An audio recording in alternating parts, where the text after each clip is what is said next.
What's up, guys? This is Chris here from Honest Outlaw, and today we are going to be giving you another 1,000-round review on a gun that I really liked. Spoiler alert, of course.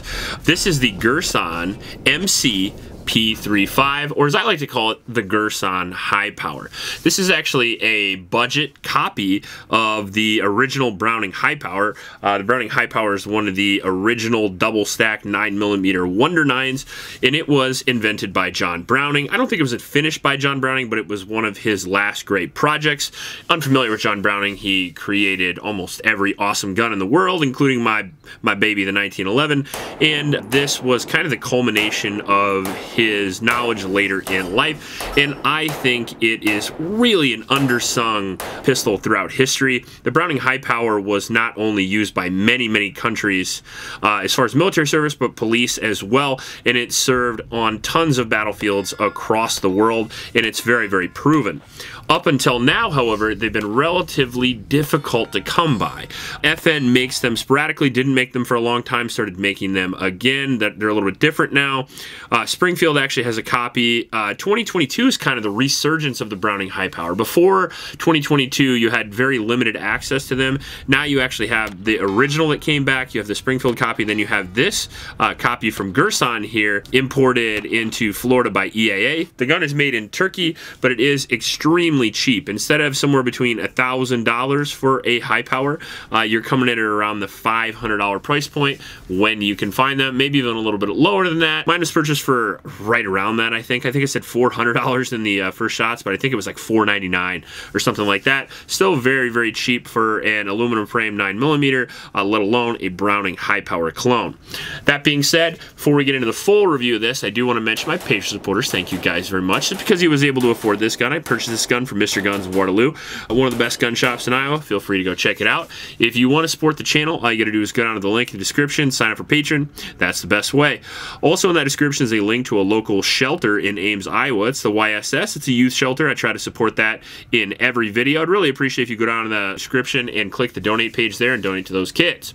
Now, the Girsan High Power, or the Girsan MC P35, has a lot of the original features of the standard high power, and it does a lot of things really well. Some of the things I'm not super excited about, and then some that are just plain interesting. First thing, let's take the single 15-round magazine that you're going to get with the gun out of the gun here, and then I'll show you how the gun works. Okay, so this particular gun itself is a single action only 9mm pistol. So in order for the gun to work, you have to have the hammer cocked back and the magazine reinserted. Why? Because there's a magazine disconnect. And that actually is a problem for me not only in dry fire practice, but it's also a problem for me as far as just being a real pain in the ass. I don't really like magazine disconnects, however they are in the original as well, and you can remove that in this as well if you want to. The downside of that, aside from the dry fire practice and the showing of it on YouTube, is that the magazines do not drop free, and at least from the comment section, most people told me that if you do remove the magazine disconnect, the magazines will then drop free, so be aware of that. Now, the trigger on this gun is very nice. So as you can see here, the single action design, we have the hammer cocked back, and if you were going to carry it, you would carry it cocked and locked like this with the ambi safety locked up. It is a really positive and really tactile safety for being such a cheap gun, which is pretty impressive, although it doesn't have a lot of surface area to ride it there like a 1911. For the most part, if you're going to be running this, you're going to be sliding off it and then getting into your standard grip right here. So is that possible for you to kick that back up? No, not really, because unlike a 1911 where it's kind of easy to put up and down, this is a little bit more difficult and a little less intuitive. You kind of have to push your thumb into the gun and then press it up. That being said, it's still easy to use, just a little bit of a training issue. Now, the trigger, not bad, about 4 pounds or so according to my trigger gauge, and then the reset is pretty long. Show one more time. About right there. So that's pretty long compared to a modern striker-fired gun, but it did not hinder rapid fire too much in the review, partly because the gun has really good ergonomics. That's one of the reasons why the high power is famous, and also because it's around 32 ounces and it's a 9mm, so it shoots very, very smooth anyway. The reliability of the gun was pretty good. We have 1,000 rounds through it, and I think we had one bobble that was ammunition related. I'm not entirely sure if we got that on film or not, but for a $500 gun, that's pretty incredible, especially considering we've had $3,000, $4,000 guns on the channel that could barely get through a magazine. So one ammunition related bobble in the Girsan is very nice, and I call it bobble. I know that's kind of stupid because a fail is a fail, right? But if it's an ammunition related fail, it's kind of hard to blame the gun because it probably would have happened in any gun. So that being said, the gun is really, really reliable, especially for a cheap gun. Now, the accuracy of the gun was not as good as I thought it was going to be, personally, for me. Part of that reason is, even though it's a $500 gun and a single action, the trigger is good, but not great, and the sights are a little weird. So as you come in here, now the sights can be replaced, so if you don't like these, that's fine, but on a $500 gun, I generally just leave things the way that they are.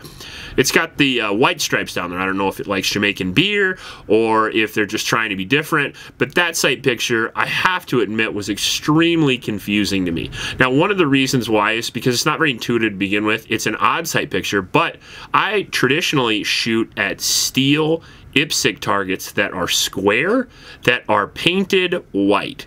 So I now introduce 3 square painted things on my sights to aim at square painted things that I'm trying to hit with the bullets. So at some point, especially in speed, it gets a little confusing. As you can see there with the sight picture moving around back and forth, it's not really intuitive to line this up, and because I have a lot of reps behind the gun, it kind of just shows up.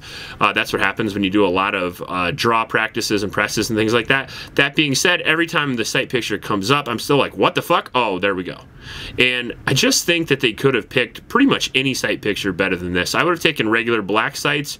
I would have taken a white front with a black rear. I've taken red front, black rear. I mean, hell, you could have painted the black or the back purple and that neon orange or something like that, and it would have been better off than this. I really didn't like the sight picture, and that was one of the biggest cons for me, aside from the magazine disconnect. Other than that, though, the ergonomics of the gun are really good. As you can see there, the hammer works really well. It's got a big old spur, so if you want to rock it back, that's awesome, partly due to the fact that that's how it originally came, but part of that is because it's a single action gun and it doesn't work without the hammer cocked back, so you do want to have the ability to put the hammer back.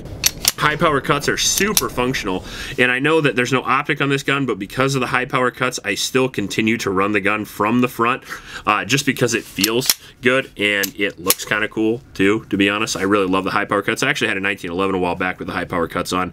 I love them so much. The slide release and the magazine release do work really well, and they're not sticky or anything like that like you'd get on a standard budget gun, and that's one of the things that I've noticed with Girsan with the 1911, but in comparison to the Taurus, and then I have Beretta 92 copy that Girsan makes as well.